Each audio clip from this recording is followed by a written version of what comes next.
Hi. ఈరోజు GST 2.0 reforms ఏవైతే ఉన్నాయో ఎకనామిక్ సర్వేలో మెన్షన్ చేసిండనమాట ఒక బాక్స్ ఐటమ్గా జిఎస్టీ రీఫార్మ్స్. ఇది ట్యాక్స్ రీఫార్మ్స్లో భాగంగా మనకు 2019లో కార్పొరేట్ ట్యాక్సెస్ తగ్గించిండు ఆ రీఫార్మ్స్లో 2019. ఇంకా రెండవది 2025 ఏప్రిల్ నుంచి ఇన్కమ్ ట్యాక్స్ రీఫార్మ్స్ అమల్లోకి తీసుకొచ్చారు. ఇది మూడోది అనమాట. ఆ లైన్లో మూడోది జిఎస్టీ రీఫార్మ్స్. ఇక్కడ ప్రధానంగా స్లాబ్ సిస్టమ్ అన్నది మార్చండి. ఇంతకుముందు 4 స్లాబులు ఉండేది. 5%, 12%, 18%, 28%. ఈ 4 స్లాబ్ సిస్టమ్ని 2 స్లాబ్ సిస్టమ్స్కి తీసుకొచ్చిండు అనమాట, స్ట్రీమ్లైన్ చేసిండు.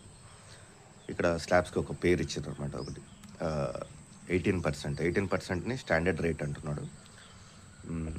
ఇంకొకటి 5%, ఇది మెరిట్ రేట్ అంటున్నాడు. ఈ రెండు కాకుండా ఇంకొక స్లాబ్ ఉంది, అది 40%. అది సిన్ గూడ్స్, డీమెరిట్ గూడ్స్ అనమాట. అది డీమెరిట్ రేట్. దాంట్లో సిన్ గూడ్స్ ఉన్నాయి, అంటే ఈ పాన్ మసాలా, సిగరెట్ లాంటివి. రెండవది ఈ లగ్జరీ గూడ్స్ కూడా ఉన్నాయన్నమాట. డిస్కరేజ్ చేయడానికి, వీటి వాడకాన్ని డిస్కరేజ్ చేయడం అన్నది ఉద్దేశం.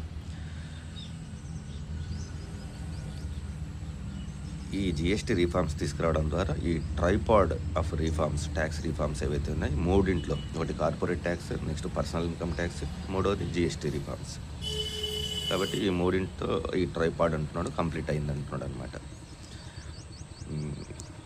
ఇక్కడ జిఎస్టీ రీఫార్మ్స్లో భాగంగా కొన్ని అంటే 4 స్లాబ్లు ఉన్నాయి, కొన్ని అంటే మ్యాక్సిమం 5% తీసుకొచ్చినవి ఎక్కువ ఉన్నాయి. ఇక్కడ ఉద్దేశం ఏంటంటే సిటిజన్ సెంట్రిక్, ప్రజలకు ఉపయోగపడేవి. తర్వాత ఈజ్ ఆఫ్ డూయింగ్ బిజినెస్ని ఎంకరేజ్ చేయడం.